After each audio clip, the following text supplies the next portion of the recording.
Before we dive in, please remember that this presentation is for informational and educational purposes only and does not constitute legal advice. I am not your attorney, and viewing this video does not create an attorney-client relationship. The world of real estate is complex and state-specific, so you should always consult with a qualified, licensed attorney in your jurisdiction for advice on your individual situation. Imagine this for a second. You did it. After months of searching, you found the one. The house with the perfect kitchen, the backyard for the dog, in a great school district. You beat out 6 other offers, your financing is approved, and you just signed a mountain of paperwork that made your hand cramp. You get the keys, you pop the champagne, you spend the first weekend painting and dreaming. Then, on Tuesday morning, you get a certified letter. It's from the city. It turns out that beautiful finished basement the seller was so proud of, the one you're already planning to turn into a home theater, it was built without a single permit. It violates 3 separate building codes, and the entire electrical system is a fire hazard. The city is giving you 90 days to either tear it all down or bring it up to code, a project that will cost you $50,000 you don't have. You call the seller, but they're not picking up. You call your real estate agent, who says, "Well, you signed the papers, it was an as-is sale." You're stuck. Your dream home has become a financial nightmare, a money pit, before you've even made your first mortgage payment. This isn't a made-up horror story. Variations of this happen every single day in the United States. And the most painful part? That entire catastrophe, all the stress, all the money, could have been prevented by one person for a fee that is less than 1% of the home's price. That person is the most misunderstood, most underutilized secret weapon in the entire home buying process: the real estate attorney. Most people think of buying a house as a 3-person team. You, your real estate agent, and your mortgage lender. The idea of adding an attorney to the mix feels like an unnecessary expense, a luxury, or just someone to rubber stamp a few documents at the end. And that single fundamental misunderstanding costs American families billions of dollars every year in lawsuits, unfixable problems, and lost home equity. This video is going to fix that. My promise to you is this: by the time you finish watching this, you will understand the immense power a good real estate attorney wields on your behalf. You will know exactly what they do, why they do it, and the critical red flags in any transaction that scream you need a legal expert in your corner. This isn't just about avoiding disaster. It's about securing the biggest investment of your life with confidence and absolute certainty. Let's start by demolishing the single most dangerous myth in real estate. You hear it all the time. "Well, my state doesn't require an attorney for closing, so I don't need one." This is, without a doubt, the worst possible reason to forego legal counsel. That's like saying your car doesn't legally require you to have insurance in some states, so you might as well drive without it. The risk is catastrophic. States that don't mandate an attorney are often called title company states, or escrow states. In these places, the closing is handled by a title agent or an escrow officer. And here is the crucial difference that almost no one understands. A title agent works for the title company. Their primary job is to ensure the title is clear enough for their company to issue an insurance policy. They can prepare documents, but they cannot give you legal advice. They cannot interpret a contract for you. They cannot negotiate on your behalf. Their loyalty is to their employer, the title company, and to the transaction itself. A real estate attorney has only one loyalty: their entire professional and ethical obligation, their fiduciary duty, is to protect your interests and your interests alone. Your real estate agent is fantastic, but they are a salesperson. Their commission, their livelihood, depends on the deal closing. Your lender is crucial, but their profit depends on the loan being funded. Nearly everyone involved has a powerful financial incentive to get you to the finish line. The attorney is the only person at the table whose job is to hit the brakes. They are the only one paid to find problems, to tell you, "This is a bad deal, and here's the legal reason why you should walk away." They don't get a commission. They are your independent, expert advocate in a transaction filled with people who have conflicting interests. They are your shield. So what does this shield actually do? Let's break it down into the 3 core roles of a real estate attorney. Forget the generic descriptions. We're going to look at what this means in the real world with your money on the line. First, and most importantly, they are your contract architect and shield. That purchase agreement your agent asks you to sign? It might be called a standard form, but there is nothing standard about a contract that legally binds you to a 6- or 7-figure purchase. A standard form is written to be neutral, or worse, it's written to favor the seller. Your attorney reads every single line of that contract, not just for what's there, but for what's missing. They are trained to spot the subtle traps. For example, the inspection contingency. A standard clause might say you can back out if an inspection reveals defects. Your attorney will rewrite that clause to be more specific. You can back out if an inspection reveals defects that will cost more than a specific amount, say $2,000 to repair. Or they'll add a clause specifying that you get to approve the inspection report, in your sole and absolute discretion, giving you a powerful exit ramp if you just get a bad feeling about the property's condition. They add protective clauses the standard forms leave out. A classic example is a mortgage contingency. The standard one says if you don't get financing, you can cancel the contract. A great attorney adds a line that says if you don't get financing at a specific interest rate or lower, you can cancel and get your deposit back. This prevents a bait and switch where a lender approves you, but at a terrible rate that makes the house unaffordable. The attorney builds your legal fortress before the battle ever begins. They turn a generic document into a personalized shield crafted specifically for your protection. Second, your attorney is your title and survey detective. The title company does a title search. This is basically a historical background check on the property, looking for public records that could affect your ownership. They'll find things like outstanding mortgages, tax liens, and judgments against the seller. But the title company's job stops there. They present the information. Your attorney's job is to be the detective who interprets that information. They don't just see a utility easement on the report. They pull the original document from 1955 and discover it gives the power company the right to tear down your fence and dig a 10-foot trench through your backyard at any time. They don't just see that the property line looks okay on a map.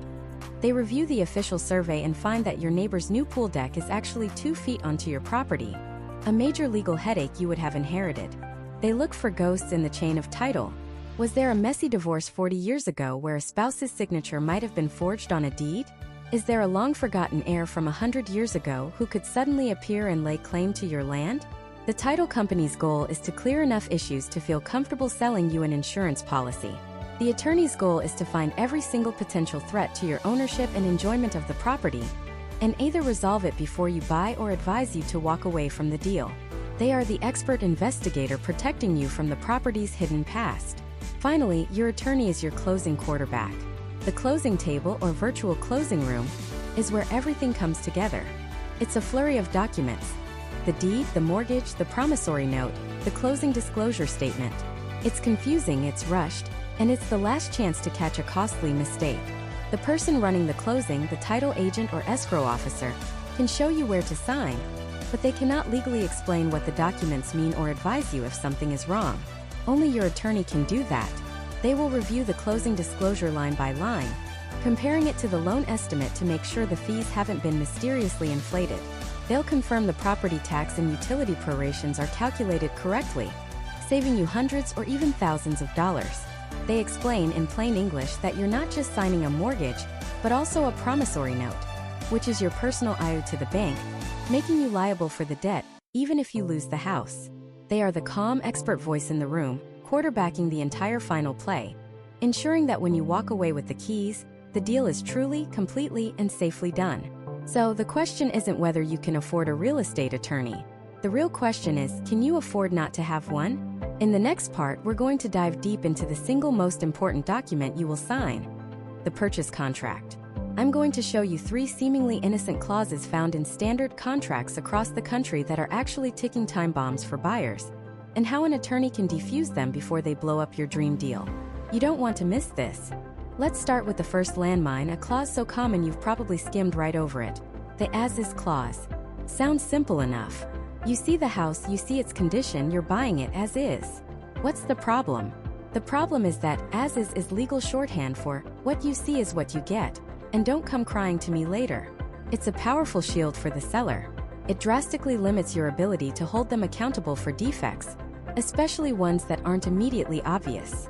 Imagine a couple, let's call them the Jacksons. They find a beautiful 1950s bungalow.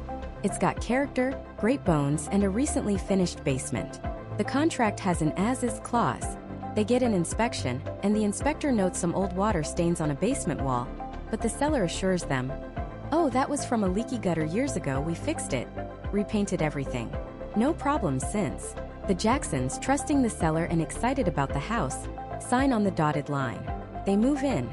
2 months later, The first heavy spring rainstorm hits. They go downstairs to find not a puddle, but a full-blown indoor swimming pool. The water isn't just seeping. It's pouring in through a massive crack in the foundation that had been cleverly concealed with hydraulic cement and a fresh coat of waterproof paint. A structural engineer gives them the gut-wrenching news. It's a $25,000 repair. Furious, they call a lawyer to sue the seller for hiding a known, major defect. But the seller's attorney simply points to two things in the contract: the seller's property disclosure, where they checked no to any known foundation issues, and that little two-word phrase, as is. In many states, that combination is a legal fortress. The burden of proof is now on the Jacksons to prove, definitively, that the seller intentionally and maliciously lied, which is incredibly difficult and expensive. The as-is clause essentially transferred all the risk for hidden defects directly onto their shoulders. They bought the house, and they bought its $25,000 secret. So how does an attorney defuse this bomb? They don't just cross out as is. Most sellers won't agree to that. Instead, they perform legal jujitsu. They add a few carefully chosen words. The clause might be revised to read, "Property is sold in its as-is condition, subject to the buyer's rights under the inspection contingency." This is a game changer. It links the as-is clause directly to the inspection report. Now, if the inspection reveals issues, the buyer retains full power to negotiate for repairs, demand a price reduction, or walk away and get their deposit back, regardless of the as-is language. An even better attorney will add another layer. Asterisk seller represents that, to the best of their knowledge, there are no latent material defects with the property. Asterisk. This forces the seller to go on record within the contract itself, giving the buyer a much stronger legal position if a major, concealed issue like the Jacksons' flooded basement ever comes to light. It turns a seller's shield into a buyer's sword. The second ticking time bomb is the financing contingency. This is supposed to be your safety net. It says if you can't get a loan, you can cancel the deal and get your deposit back. Simple, right? Wrong. The danger is in the details, specifically the deadline. Most standard contracts have a brutally short fuse, sometimes as little as 21 days for you to obtain a full unconditional loan commitment from your bank. Let's meet Sarah, a freelance graphic designer and first-time homebuyer. She's pre-approved, has a great down payment, and finds the perfect condo. The contract gives her 21 days for her financing contingency. Her lender, a big national bank, assures her it's no problem. But underwriters move at their own pace. They ask for more documents, then more. They get confused by her freelance income structure. Days tick by. On day 19, just 2 days before her deadline, she gets a call. An underwriter, deep in another state, has flagged a discrepancy in her tax returns. Her loan is denied. Pure panic. She has 48 hours to secure a mortgage. She frantically calls other lenders, but no one can issue a full binding commitment letter in 2 days. It's impossible. The 21-day deadline passes. The seller's agent sends a formal notice. Her financing contingency is now void. According to the contract, she is now obligated to buy the condo, in cash if necessary. Since she can't, she is in breach of contract. The seller keeps her $15,000 earnest money deposit and is free to sell the condo to someone else. Sarah lost her dream home and her entire life savings because of a fine print deadline she didn't understand. An attorney sees this trap from a mile away. The first thing they do is negotiate that timeline. They know 21 days is a joke in today's lending environment. They'll push for 30, 45, or even 60 days to give the lender ample time to work. Second, they define the terms of the loan itself. The contract won't just say a loan. It will specify a 30-year fixed-rate conventional loan with an interest rate not to exceed 6%. This prevents you from being forced to accept a terrible, high-interest loan just to meet the contingency. Most importantly, an attorney will build in protections. They'll add language that says if the buyer is denied a loan after making a good faith effort, they can terminate the contract and their deposit shall be returned. No ambiguity. It transforms the contingency from a high-stakes countdown into the genuine safety net it was always meant to be. The third, and perhaps most insidious, landmine is called the merger clause, sometimes labeled the entire agreement clause. It's usually buried in the miscellaneous section at the end of the contract. It says that this written contract is the final and complete agreement, and it supersedes all prior discussions, emails, verbal promises, or negotiations. On the surface, it makes sense. It's supposed to prevent, he said, she said, arguments, But in reality, it can be a license for sellers and their agents to promise you the world, and then deliver a barren wasteland. Picture this: David and Jessica are doing a final walkthrough of their new home the day before closing. They're excited. They walk into the kitchen and stop dead. There's a giant empty space where the beautiful top-of-the-line stainless steel refrigerator used to be. The custom-fit blinds in the living room are gone. The expensive smart washer and dryer they loved are missing from the laundry room. They call their agent frantic. The seller took the appliances. The agent calls the seller's agent, who says coolly, "Check the contract." The contract only specified the oven and the dishwasher would stay. Everything else was personal property. David sputters. "But you told us. You said everything was included. I even have an email from you confirming it." The seller's agent's response is a dagger. "Doesn't matter. The merger clause in the contract says only what's in the final written agreement counts. Sorry." David and Jessica are stuck. The email is legally worthless. The verbal promise is legally worthless. The merger clause has erased it all. Their only options are to refuse to close, potentially losing thousands in appraisal and inspection fees and facing a lawsuit, or to close the deal and immediately spend another $6,000 on appliances they were explicitly told they were getting. Here's where an attorney becomes your most valuable player. An attorney reads a contract not just for what it says, but for what it doesn't say. During their review, they would have asked David and Jessica a simple question. "Okay, forget the legalese for a second. Tell me everything the seller promised you. What did you see that you expect to be here when you move in?" Then the attorney creates a document called an addendum or a rider. On this rider, they list with painstaking detail every single item that is part of the deal. 1-1. Samsung Model X refrigerator. Serial number Y. 1-1. LG smart washer. Serial number Z. All existing window treatments, curtain rods, and hardware. The Ring doorbell. The backyard playset. This rider is attached to and legally becomes a part of the contract. Now, when the entire agreement clause is read, it includes that specific list.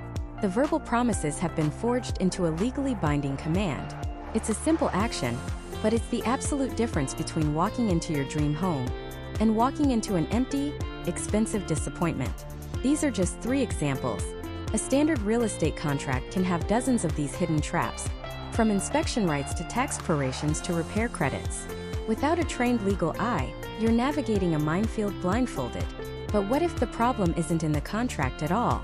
What if the real danger is buried in a 100-year-old document, a hidden claim on your land from someone you've never met? In the next part, we're going to pull back the curtain on the single most important job a real estate attorney performs: the title search. I'll show you the real-life horror stories of people who bought their dream home, only to find out they didn't actually own it all. You'll learn about forgeries, long-lost heirs, and secret liens that can turn your American dream into a legal nightmare. Let's start with Mark and Jessica, a young couple from Ohio they'd saved for years. They found a beautiful 4-bedroom colonial, perfect for their growing family. They went through all the steps, got their mortgage, and on a sunny Tuesday in May, they sat at a closing table and signed a mountain of paperwork. The keys were theirs. They moved in, painted the nursery, and started their new life. 6 months later, a certified letter arrives. It's from an attorney representing a man they've never heard of, a man who claims he is the rightful owner of their home. Mark and Jessica laugh it off. A scam, they think. But the letters keep coming, followed by a lawsuit. It turns out, the person who sold them the house wasn't the real owner. He was the real owner's estranged nephew. He had forged his uncle's signature on the deed, filed it with the county, and sold the property for cash before disappearing to another country. Suddenly, Mark and Jessica's dream home wasn't theirs. The original, rightful owner wanted his house back, and the law was on his side. The hundreds of thousands of dollars they had paid? Gone. The money they'd spent on renovations? Gone. They were facing eviction from a home they thought they owned, with a massive mortgage to pay on a property they couldn't keep. This isn't a fictional plot from a movie. This is a title defect. And it's one of the most terrifying and often invisible dangers in all of real estate. To understand it, you have to understand what title really is. It's not the physical piece of paper called a deed. That's just evidence of title. The title itself is a legal concept. It's the bundle of rights that comes with owning property, the right to possess it, to use it, to sell it, and to keep others off it. When you buy a house, you're not just buying wood and nails. You're buying the title to that wood and nails. Think of it like a chain. A chain of title is the historical record of a property's ownership, stretching back link by link from the current owner to the previous owner, to the one before that, and so on, sometimes for hundreds of years. Every deed, every sale, every inheritance is a link in that chain. For you to have clear, undisputed ownership, that chain must be unbroken. But what happens if one of those links is weak or broken, or was never even real to begin with? That's when you have a nightmare like Mark and Jessica's. Their problem was a forged deed, a fraudulent link in the chain. But the ghosts that can haunt a property's title are numerous. Consider the case of the long-lost heir. A woman in Texas inherited her father's house. She was an only child, or so she thought. She lived in the house for a few years, then decided to sell it to a nice family. The sale went through smoothly. 5 years later, a man from California shows up. He has a birth certificate and a will proving he was the seller's half-brother, born from a previous marriage her father never talked about. According to their father's will, the property was to be split equally between all his children. That means this long-lost heir legally owns half of the house that family has been living in for 5 years. He can force a sale of the property to get his share of the money. The family who bought it now has to either buy him out for hundreds of thousands of dollars, or be forced to sell their home and move. And then there are the secret liens. A lien is a legal claim against a property for an unpaid debt. It's like a financial barnacle stuck to the title of your house. And if it isn't removed before you buy, it becomes your problem. Let's say the previous owner of your dream home had a new roof put on but never paid the roofer the final $10,000. That roofer can file what's called a mechanic's lien against the property. Or maybe the previous owner didn't pay their federal income taxes for 3 years. The IRS can slap a massive tax lien on the house. Or maybe they failed to pay their homeowners association dues. That's another lien. The seller might forget to mention these. If you buy that house without discovering these liens, the creditors can come after you. The roofer, the IRS, the HOA, they can legally force the sale of your new home to get the money they are owed. You could lose your house because of someone else's debt. This is where the real estate attorney steps into the ring for the first time. Not as a negotiator, but as a detective. Their first and most critical job is to conduct what's called a title search. This is a deep, forensic investigation into the history of the property you want to buy. The attorney, or a specialized company they hire called a title company, goes to the Public Records Office. They pull every single document ever recorded about that specific parcel of land. They're digging through dusty deed books, mortgage records, divorce decrees, probate court files, tax assessments, and civil court judgments. They are meticulously reconstructing that chain of title, examining every single link for signs of weakness or fraud. They're looking for anything that could challenge your ownership. Did a previous owner get divorced? The attorney needs to see the divorce decree to make sure their ex-spouse properly signed away their rights to the property. If not, that ex-spouse could still have a legal claim. Was the property passed down through a will? The attorney needs to examine the probate records to ensure all potential heirs were properly notified and their claims satisfied. They're looking for unreleased mortgages, where a previous owner paid off their loan, but the bank never officially filed the paperwork to release its claim on the property. Technically, that old bank still has a right to the house until that paperwork is filed. They look for easements, the right for someone else to use your property. You might find out that your neighbor has the legal right to use your driveway to get to their garage, or that the city has a utility easement running right through the spot where you plan to build a swimming pool. All of this detective work is compiled into a document called a title report or an abstract of title. This is the property's complete medical history. It shows every owner, every mortgage, every lien, every judgment, every potential problem that has ever been officially recorded. When your attorney gets this report, they read it not like a history book but like a doctor reading an MRI. They are trained to spot the anomalies, the shadows, the things that don't add up. But finding the problems is only step one. A good attorney doesn't just hand you a list of issues and say, "Good luck."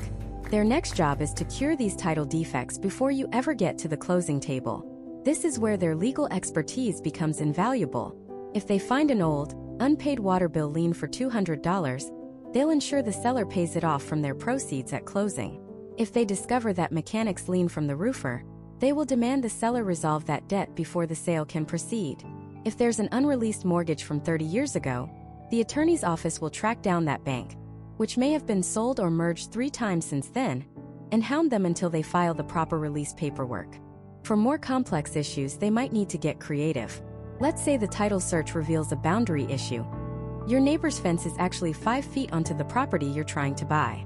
Your attorney might advise getting a new survey, and then will draft a boundary line agreement for you and the neighbor to sign, legally clarifying the property lines forever.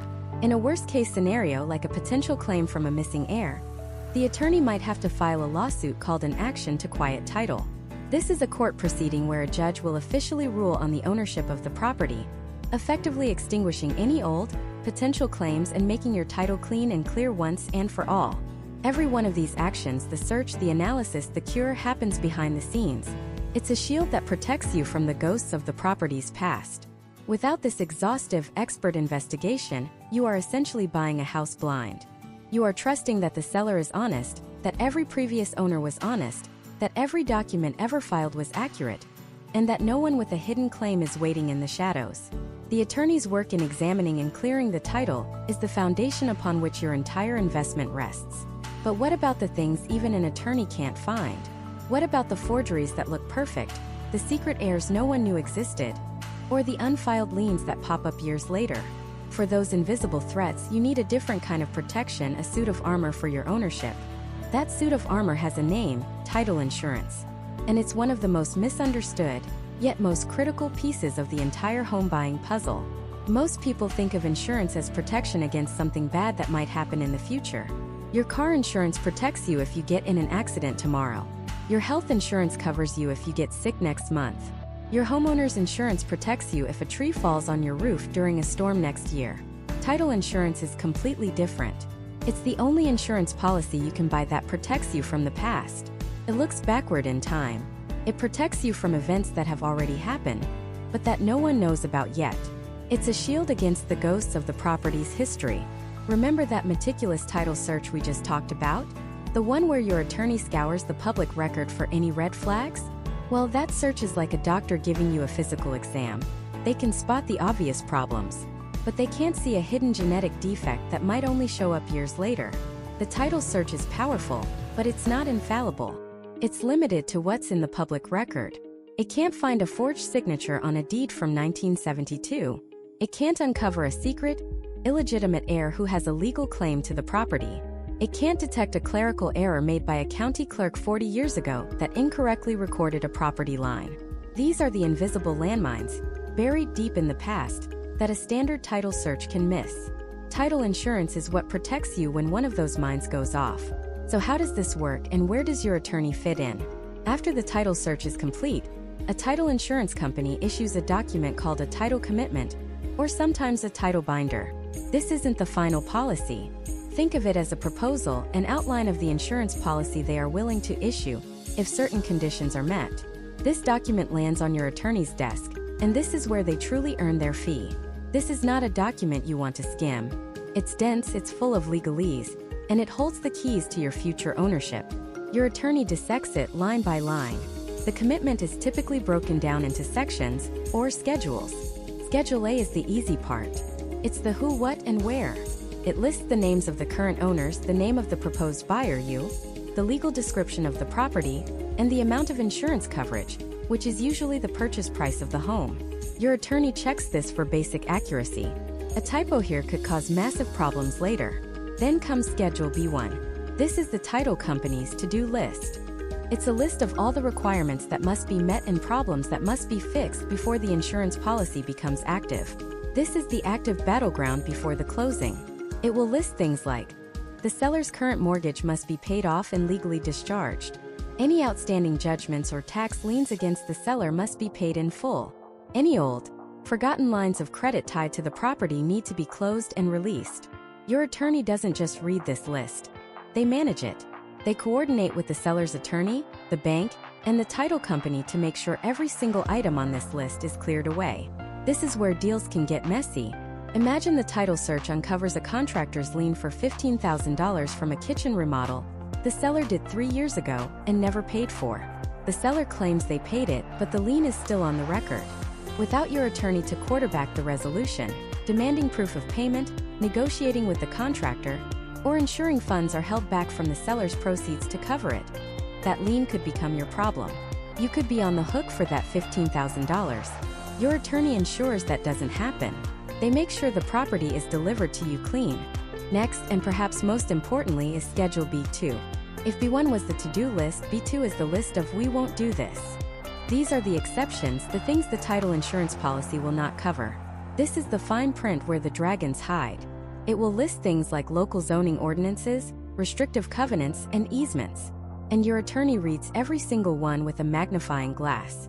Why? Because a seemingly innocent exception could completely derail your plans for the property. You bought that beautiful corner lot because you dreamed of building a big detached garage for your workshop.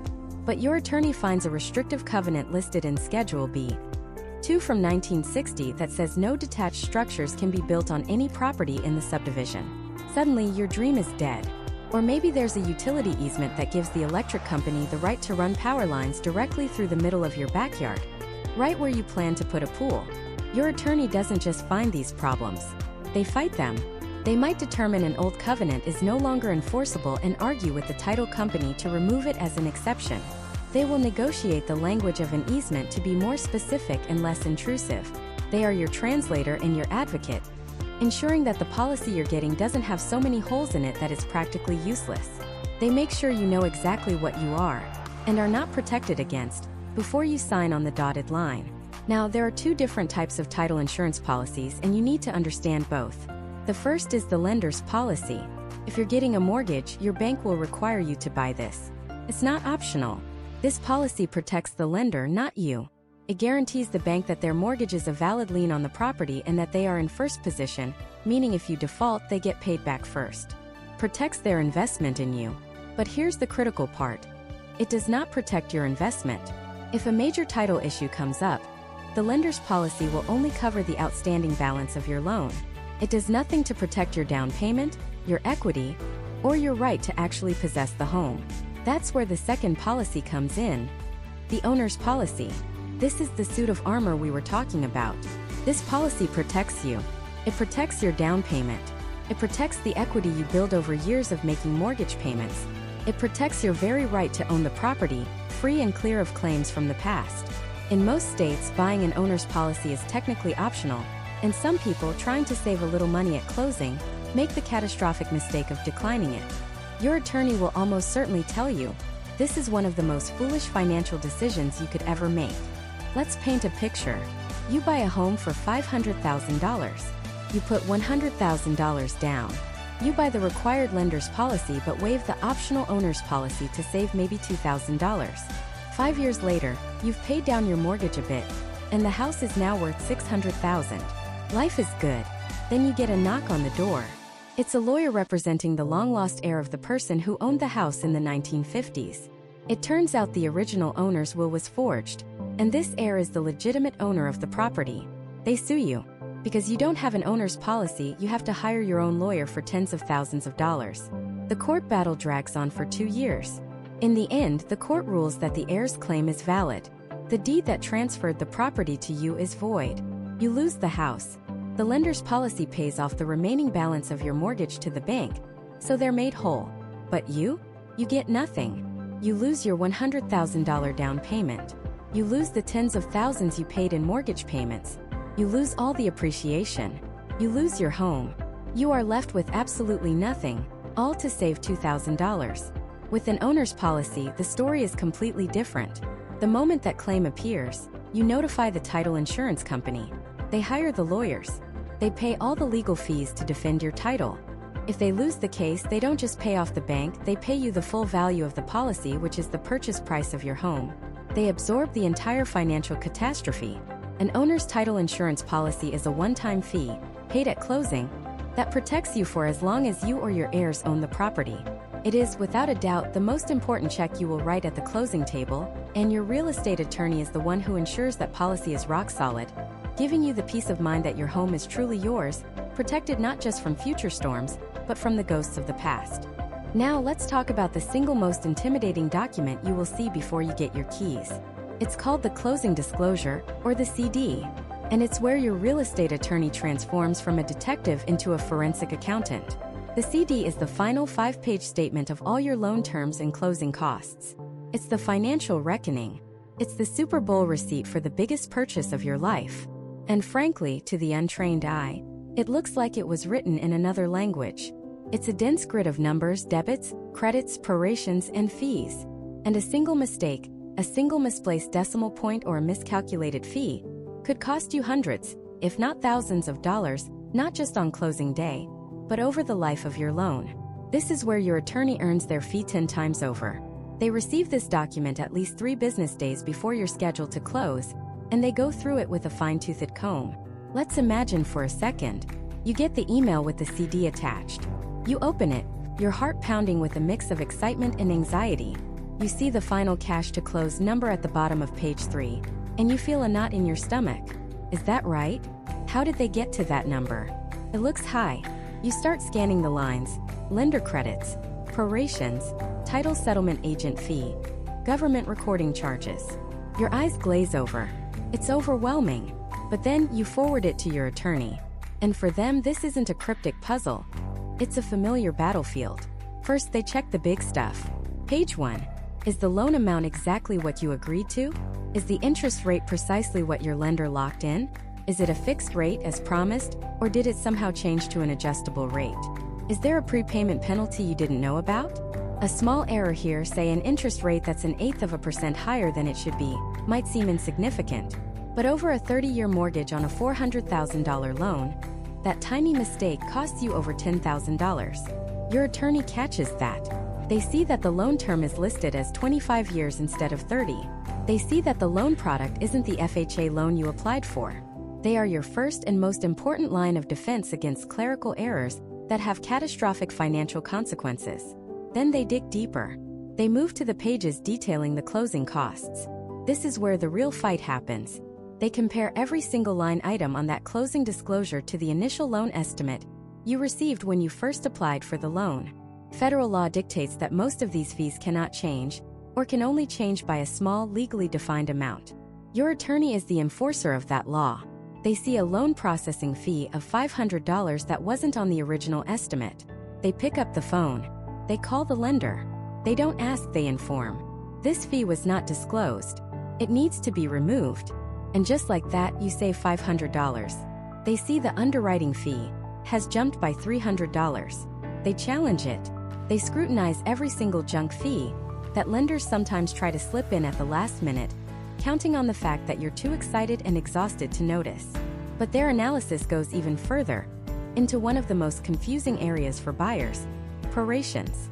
This is the process of dividing up expenses for the property between the buyer and the seller, so each person only pays for the days they actually own the home.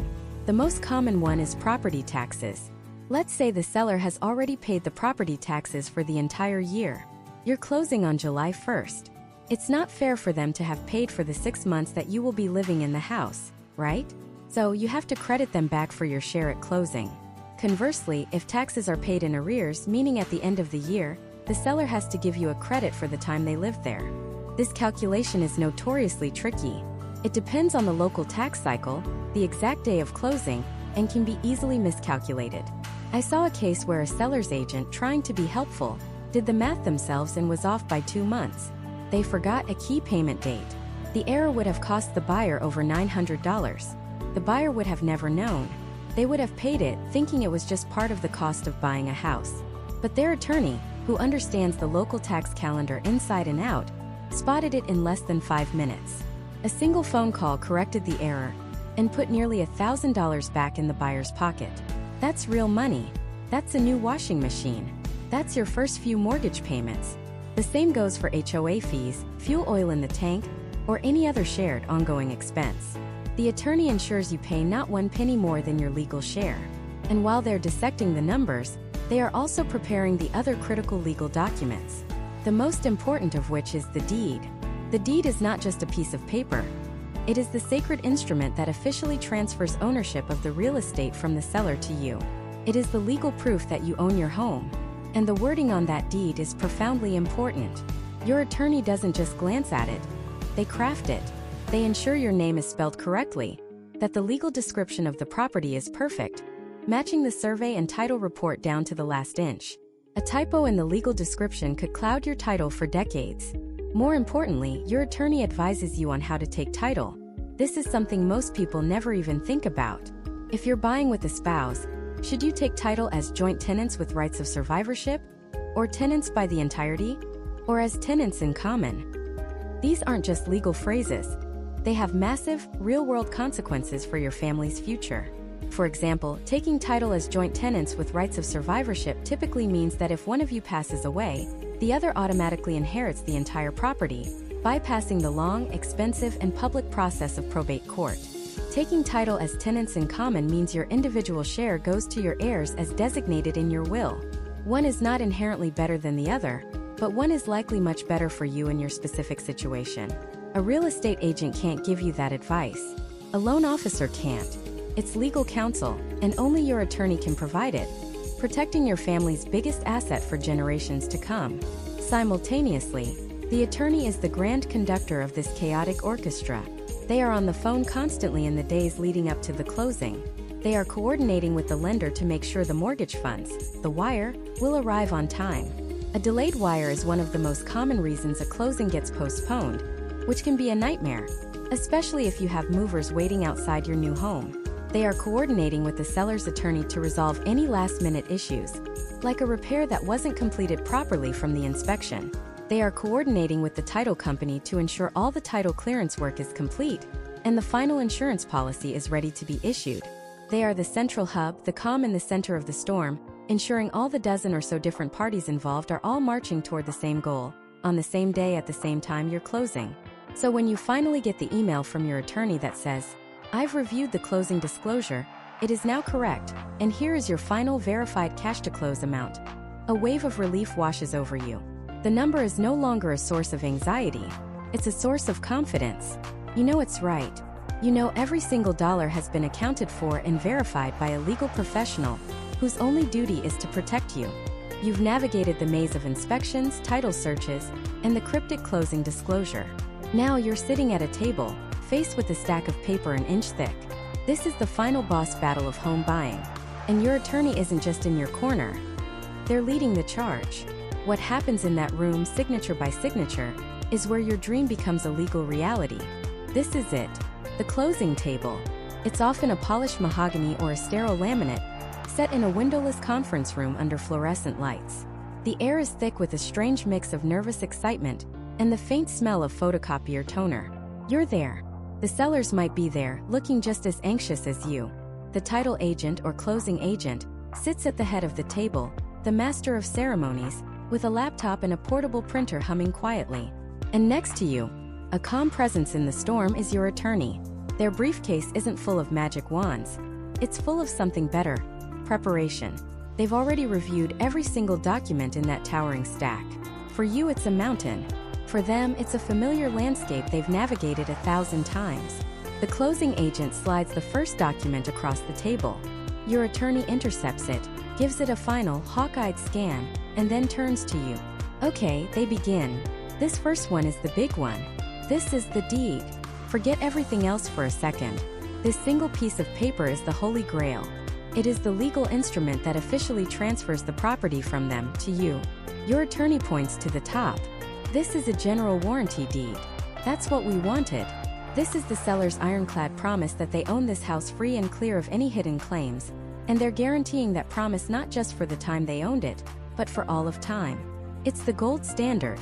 They're not just telling you what it is, they're confirming it's the right one, the one that offers you the most protection, the one you negotiated for in the contract. Without that confirmation, you might accidentally sign a quitclaim deed, which is the legal equivalent of the seller saying, "I'm giving you whatever I think I own, but no promises. Good luck." A catastrophic mistake your attorney just prevented. Next comes the promissory note. If the deed is the prize, the promissory note is the price. Your attorney will slide it in front of you and say, "This is your IOU to the bank. This is your personal promise to pay back the loan." It looks deceptively simple, but it's the document that makes you personally liable for hundreds of thousands of dollars. Your attorney isn't just checking your name. They're verifying the loan amount to the penny. They're checking the interest rate, ensuring it's the exact rate you locked in, not an eighth of a point higher, a tiny mistake that could cost you tens of thousands of dollars over the life of the loan. They're checking the term, 360 months for a 30-year loan. They're checking the first payment date. They are ensuring that the promise you are about to make is the exact promise you agreed to, with no hidden clauses or last-minute changes. Signing this is a profound moment. You are leveraging your future. Your attorney's job is to make sure that leverage is on solid, predictable ground. Then comes the mortgage, or in some states, the deed of trust. Your attorney explains the crucial difference. The promissory note was your personal promise. This document, the mortgage, is what ties that promise to the actual house. This is what gives the bank the right to foreclose if the promise is broken. It's the bank's security. It's a powerful, intimidating document. It lays out all the things you have to do. Pay your loan, pay your taxes, maintain insurance, not demolish the property without permission. Your attorney scans the legal description of the property embedded in the document, matching it against the survey and the title commitment. They're making sure the bank is only putting a lien on the property you're actually buying. Not a piece of your neighbor's yard, not the wrong lot number. It's a level of detail you would never think to check, but it's a mistake that could cloud your title for decades. They are your safeguard against the fine print, ensuring the bank's rights are correct, and don't overreach what's standard and legal. And then comes the behemoth, the document that ties it all together. The closing disclosure, or CD. It's a 5-page grid of numbers that accounts for every single dollar changing hands. This is where your attorney's role shifts from legal advisor to forensic accountant. They had a preliminary version of this days ago, and they've already fought battles over it you don't even know about. But now they're looking at the final version. They start at the top, confirming the loan terms one more time against the promissory note. Then they move down line by line. Loan origination fee check. Appraisal fee check. Title insurance premium wait. Your attorney stops. They pull out a file from their briefcase and tap a figure. This title insurance premium seems to be calculated at the standard rate. They say to the closing agent, their voice calm but firm. But we're eligible for the reissue rate since the seller has had a policy for the last 7 years. That should be a $400 difference. The room goes quiet. The closing agent, a little flustered, types into their computer. A few moments pass. You are correct, the agent says. I'll have a new CD printed immediately. And just like that, with one sentence, your attorney saved you $400. They continue down the page. Prorated property taxes, homeowners insurance premiums, real estate commissions, recording fees. Every single number is scrutinized. They are your financial watchdog, your human calculator, ensuring the final cash to close number you're about to wire is absolutely unequivocally correct. Throughout this process, which can take an hour or more, you'll be signing your name over and over again. Your signature will start to feel like a meaningless scribble.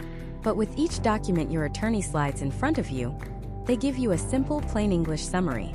This just says you understand your payment includes taxes and insurance.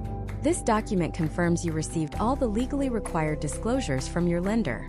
This is the affidavit of title, where the sellers are swearing one last time that they haven't done anything to mess up the title since we checked it. They are translating dense legalese into confidence. They create a space for you to ask questions. What does this mean? Why is this number different from the first estimate? No question is too small because to them, your complete understanding is part of the job. Finally, after the last page is signed and the last initial is pinned, the financial ballet begins. The closing agent confirms your wire for the down payment and closing costs has been received.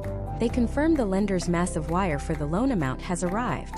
In a flurry of keystrokes, they orchestrate the outgoing transfers. A wire goes to pay off the seller's existing mortgage, releasing its lien on your new home. Wires go to the real estate agents for their commissions.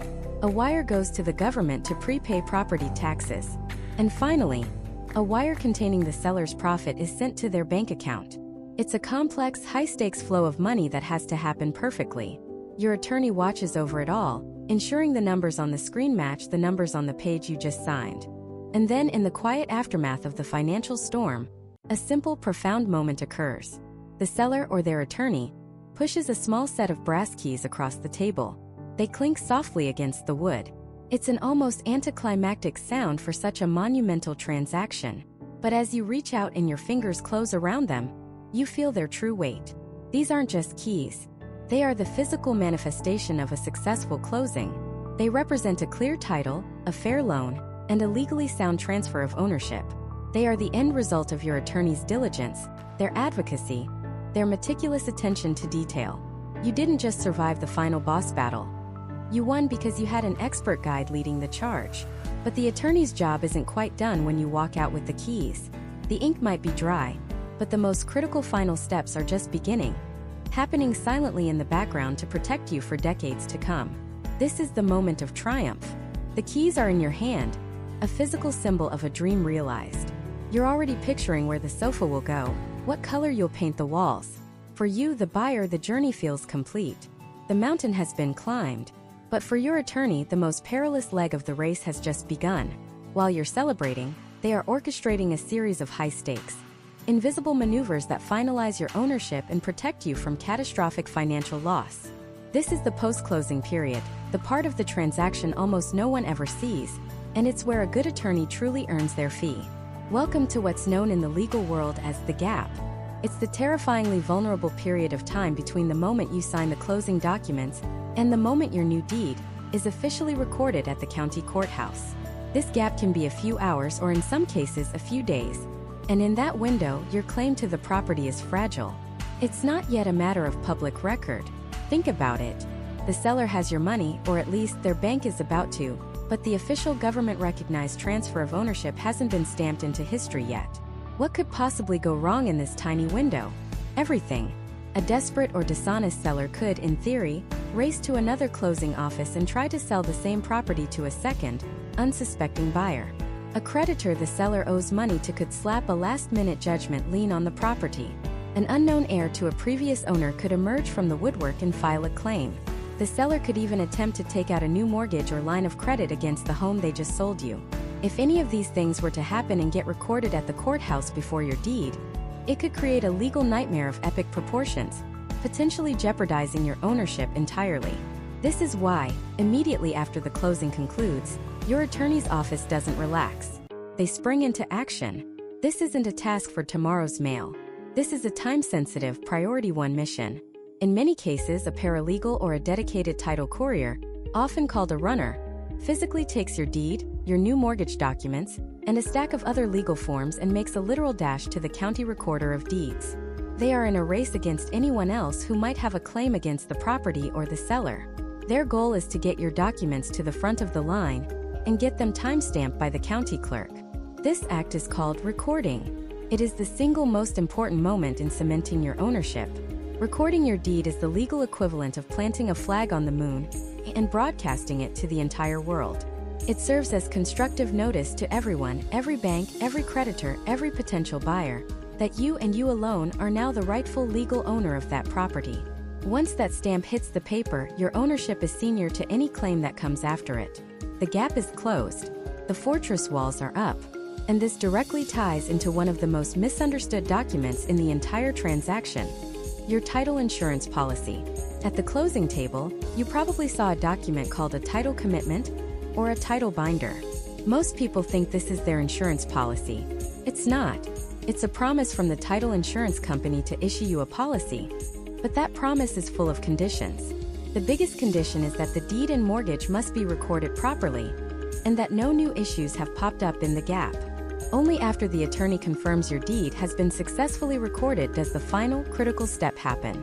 The title company performs one last search of the public records, often called a bring-down or a date-down search.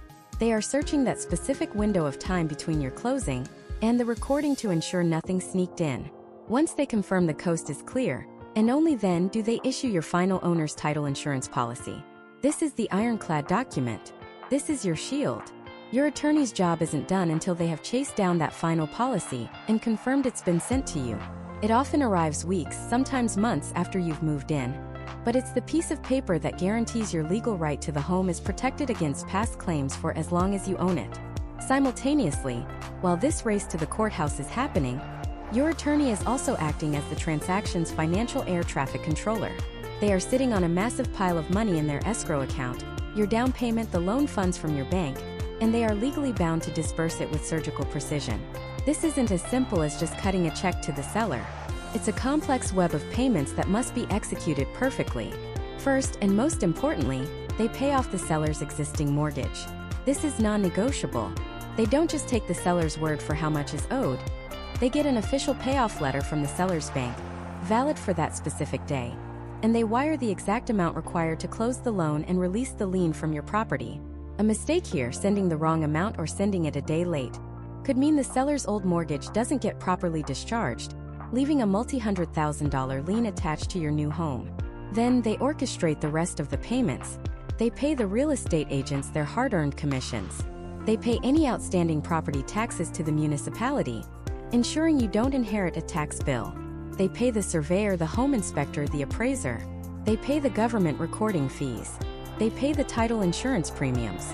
Every single line item on that closing disclosure statement we talked about corresponds to a real payment that the attorney must now execute flawlessly.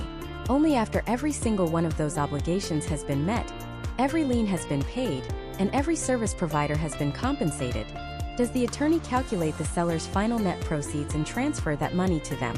This fiduciary duty to handle funds is one of the heaviest responsibilities an attorney has.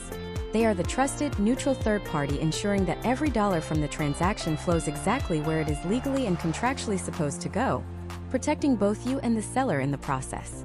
Weeks later, long after you've unpacked the last box, a thick envelope will arrive in your mailbox. It won't look like much, just more paperwork. But inside is the culmination of your attorney's post-closing work. You'll find the original deed, now covered in official stamps and barcodes from the county clerk's office, the official proof of your kingdom. Alongside it will be that final owner's title insurance policy, the legal armor we talked about. This package is the epilogue to your home buying story, the final confirmation that every I was dotted, every T was crossed, and every potential threat was neutralized. So the documents are recorded, the money is sent, and you have your final policy. You're safe. But what happens when the unexpected strikes after you've moved in? When a neighbor claims half your driveway is on their land? Or when you discover the seller lied on their disclosure form about a massive, recurring leak in the basement? That's when your real estate attorney transforms from a transaction manager into a warrior. Let's bring this to life. Imagine a young couple, the Millers. They've saved for 7 years, scrimping on vacations, driving old cars, all for a down payment on their dream home. They find it, a charming colonial with a big backyard for their future dog. Their state requires a real estate attorney, a fee they grudgingly pay, thinking it's just another box to check. The attorney reviews the contract, runs the title search, and everything looks perfect. The closing is a blur of smiles and signatures. They get the keys. For 1 month it's pure bliss. Then comes the first big rainstorm. A strange, musty smell starts to creep up from the basement. They go down to investigate and find a dark, ugly stain spreading across the new drywall in the finished part of the basement. A corner of the carpet is soaked. They panic. They call a plumber, who cuts into the wall and his face just drops. Behind the fresh paint and new drywall is a nightmare. Black mold, rotted wood studs, and evidence of old, repeated water damage that has been systematically covered up. The plumber tells them this isn't a new problem. This is a very old problem that someone spent a lot of money to hide, not to fix. The estimate for proper remediation and repair? $50,000. The Millers are shattered. Their dream home is a toxic money pit. Their life savings are gone. They pull out the seller's disclosure statement, the legal document where the seller swore, in writing, that there were no known water issues or leaks. It was a lie. A blatant, calculated lie. They feel powerless. Who do they even call? The seller is long gone. The real estate agents are sympathetic, but their job is done. This is no longer a real estate problem. It's a legal problem. And that's when they remember the attorney they grudgingly paid for. They make the call, their voices trembling with panic and anger. This is the moment. This is where the paper pusher becomes a gladiator. The attorney listens patiently, calmly absorbing every detail. And then the attorney lays out the plan of attack. Step 1 is not a lawsuit. It's a weapon far faster and often more effective. The demand letter. This isn't an angry email. This is a formal multi-page document drafted on law firm letterhead that lands with the force of a thunderclap. It's sent directly to the sellers and a copy is sent to their real estate agent and the agent's broker. The letter meticulously recounts the facts. It cites the specific state statutes on seller disclosure fraud. It attaches the inspection reports, the contractor estimates, the photos of the mold and rot, and it makes a clear non-negotiable demand. You will pay the full $50,000 for the remediation and repair, plus our client's legal fees, within 30 days, or we will file a lawsuit for fraud, breach of contract, and punitive damages. Suddenly, the sellers who thought they were home free have a serious problem. Ignoring this letter isn't an option. Their own real estate agent is now implicated. facing a potential lawsuit and a complaint to the licensing board for failing to disclose a known defect. The pressure is immense. While they wait for a response, the attorney moves to step 2, building an ironclad case. They instruct the Millers on exactly how to gather evidence, get 3 independent quotes for the work, hire a certified mold hygienist to test the air quality, and write a scientific report. The attorney even suggests canvassing the neighbors. And it works. They find a neighbor 2 doors down who says, "Oh yeah, the old owners? They had a company with big fans and dehumidifiers out here after every big storm. Happened at least 4 or 5 times that I saw." Boom. Witness testimony. The seller's lie is unraveling. Often this is enough. The seller, facing overwhelming evidence and the threat of a public, expensive lawsuit, hires their own attorney and comes to the negotiating table. This is step 3, ruthless negotiation. The seller's attorney might offer $20,000 to make it go away. The Millers, desperate and scared, might be tempted to take it. But their attorney advises them to hold the line. They know the strength of their case. They counteroffer, they argue, they apply relentless legal pressure, shielding the Millers from the stress of the back and forth. They might suggest mediation, where a neutral third party helps broker a deal. Throughout it all, the attorney is the strategist, the spokesperson, and the shield. But what if the seller is arrogant? What if they call the bluff and refuse to pay? That's when the attorney deploys the nuclear option: litigation. They file a formal complaint in civil court. This begins a long, arduous process. But now the attorney has the power of the state behind them. They can issue subpoenas for the seller's records. They can force the seller and their real estate agent to sit for depositions, sworn testimony given under oath in a conference room, with a court reporter typing every single word. Imagine the seller, who lied on a simple form, now having to answer questions for hours from a skilled attorney who has all the evidence. "Mr. Seller, can you explain why your neighbor saw flood remediation trucks at your home 5 times? Yet you checked no on the disclosure form?" The case almost never gets to a full trial. The pressure of litigation is designed to force a settlement. And in the end, the Millers get a check for the full $50,000, plus their legal fees. They can finally fix their home. They can breathe again. Without that attorney, the Millers would have been victims. They would have likely had to drain their retirement accounts or take out a massive loan to fix a problem someone else created and concealed. The few $1,000s they paid for the attorney at closing just became the single greatest investment they ever made. And this warrior role isn't just for undisclosed leaks. It's for that boundary dispute, where your new neighbor suddenly produces a 100-year-old survey and claims 10 feet of your yard is theirs. Your attorney doesn't just argue, they dig. They research decades of deeds, file a quiet title action to have a judge legally declare the boundary line, and put the issue to rest forever. It's for that nightmare scenario where you buy an investment property and discover the seller did thousands of dollars of electrical and plumbing work without a single permit, and the city is now ordering you to rip it all out. Your attorney becomes your ambassador to the city, negotiating with inspectors, filing for retroactive permits, and suing the seller for the cost and the diminished value of your property. In every one of these disasters, the real estate attorney is the one professional whose sole legally mandated duty is to protect you. Not the deal, not the agent's commission. You. They are the emergency brake, the insurance policy, and the special forces operator for your biggest financial asset. They handle the conflicts you hope you never have, so you can actually enjoy the home you worked so hard to buy. So the attorney is your shield and your sword when things go wrong. But this level of protection must come with a hefty price tag, right? You might be surprised. The cost of an attorney is often misunderstood, and paying too little, or agreeing to the wrong kind of fee structure, can be just as dangerous as having no attorney at all. So what's the real cost? And what are these dangerous fee structures we hinted at? Let's pull back the curtain on the money, because understanding how an attorney gets paid is just as important as understanding what they do. First, let's shatter the biggest myth right now. The idea that a real estate attorney is some exorbitant luxury reserved for the ultra-wealthy. In reality, for the vast majority of residential transactions, the attorney's fee is one of the smallest costs on your settlement statement. It's often less than the loan origination fee, less than the transfer taxes, and certainly a tiny fraction of the agent's commission. But here's the critical mindset shift. It's not a cost. It's an insurance policy. It's the airbag in your financial car. You hope you never need it to deploy, but if you hit a pothole you didn't see coming, its value becomes immeasurable. The cost of an attorney isn't the bill they send you. The true cost is what can happen if you don't have one. It's the $10,000 deposit you lose, the $50,000 lien you inherit, the $100,000 foundation issue the seller conveniently forgot to mention. When you frame it that way, the fee for a professional guardian seems a lot more reasonable, doesn't it? But not all fees are created equal. The structure of the fee determines the entire dynamic of your relationship with your attorney. There are generally two main ways they charge for a standard home purchase or sale: the flat fee and the hourly rate. Let's start with the most common and, in my opinion, the best for most buyers and sellers: the flat fee.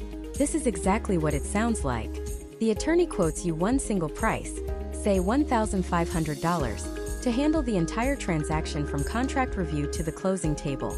The beauty of the flat fee is predictability. You know exactly what you're going to pay from day one. There are no scary surprises. This is huge for budgeting when you're already juggling a dozen other expenses. But more importantly, it completely changes how you interact with your lawyer. When you're not being billed for every 6-minute increment, you're not afraid to pick up the phone. You'll ask that stupid question that's been bugging you. You'll forward that weird email from the seller's agent. You'll actually use your attorney as the resource they're meant to be. This open communication is vital. However, the flat fee has a dark side if you're not careful. The danger lies in the fine print of the engagement letter, the contract you sign with your lawyer. You have to know exactly what that flat fee includes. Does it cover negotiating a major repair issue? Does it cover a dispute over the closing date? What if a title issue pops up that requires extra legal work to resolve? Imagine a buyer. Let's call her Sarah. She was thrilled to find an attorney with a low flat fee. She signed the agreement thinking she was covered.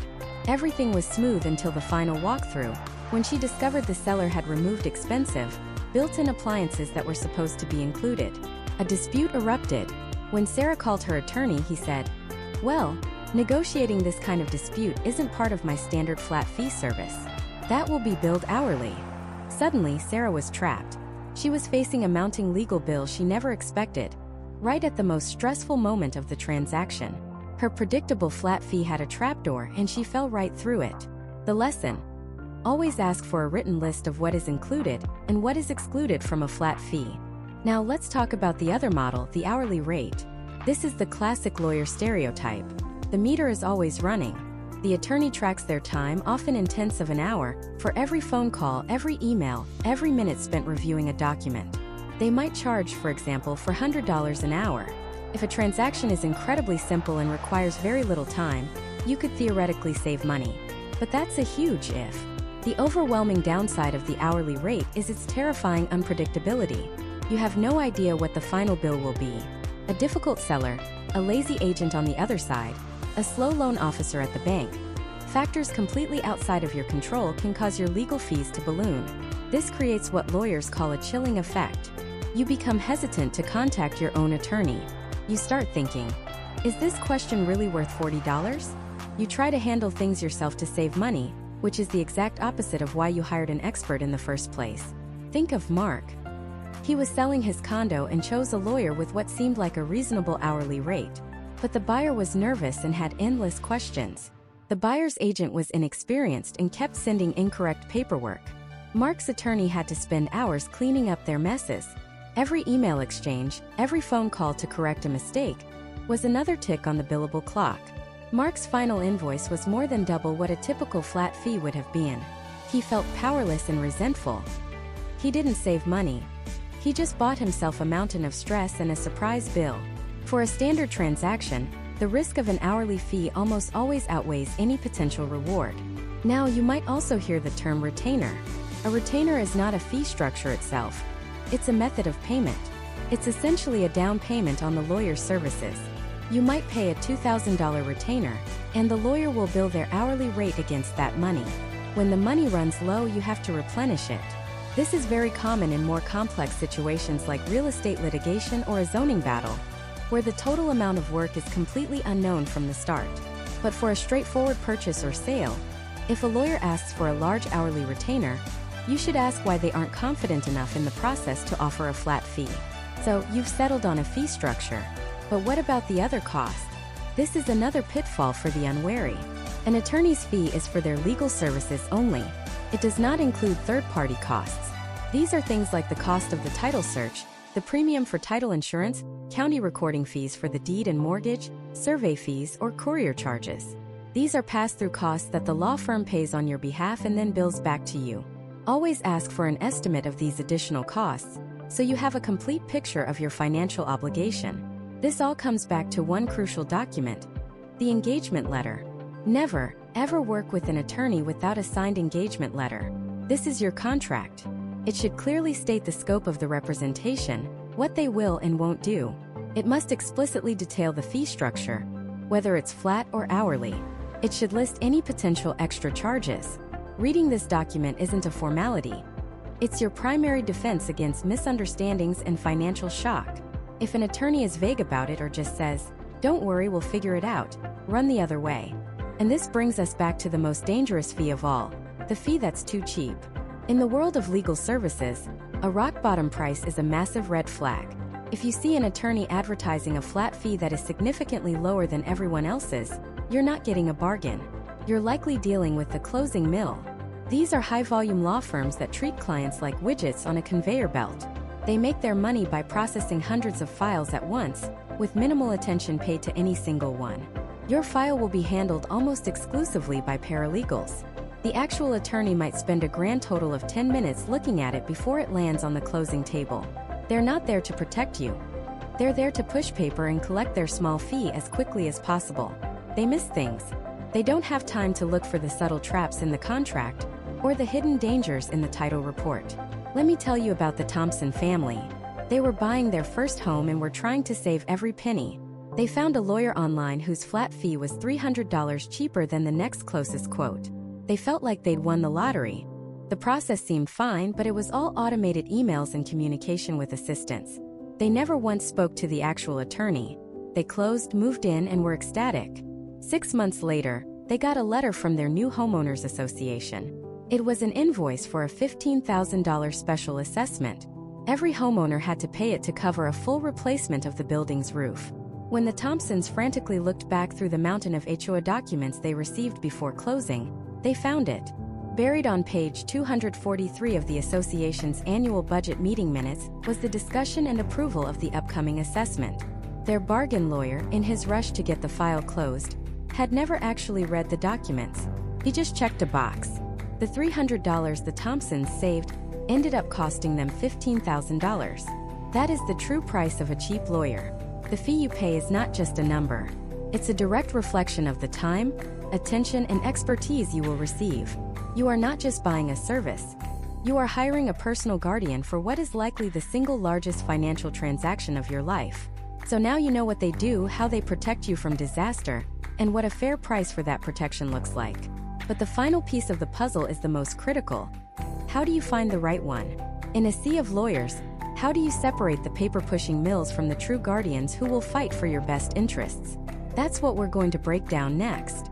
Finding the right attorney isn't about scrolling through Google and picking the first name that pops up. That's like picking a surgeon based on a billboard. The stakes are far too high. Your first and most powerful resource is the professional network you're already building. Start with your real estate agent. A good, experienced agent has worked with dozens of attorneys. They know who answers the phone on a Sunday afternoon when a last-minute issue threatens to derail the closing. They know who is meticulous, who is a brilliant negotiator, and who is just a paper pusher.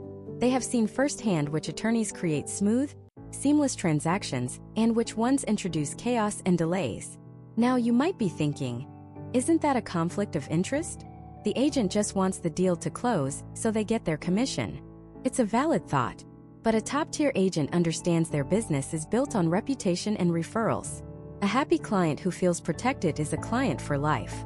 A client who gets burned by a bad attorney recommendation will never trust that agent again. So, they have a vested interest in connecting you with someone competent. Your next call should be to your mortgage lender or broker. These professionals live and die by deadlines.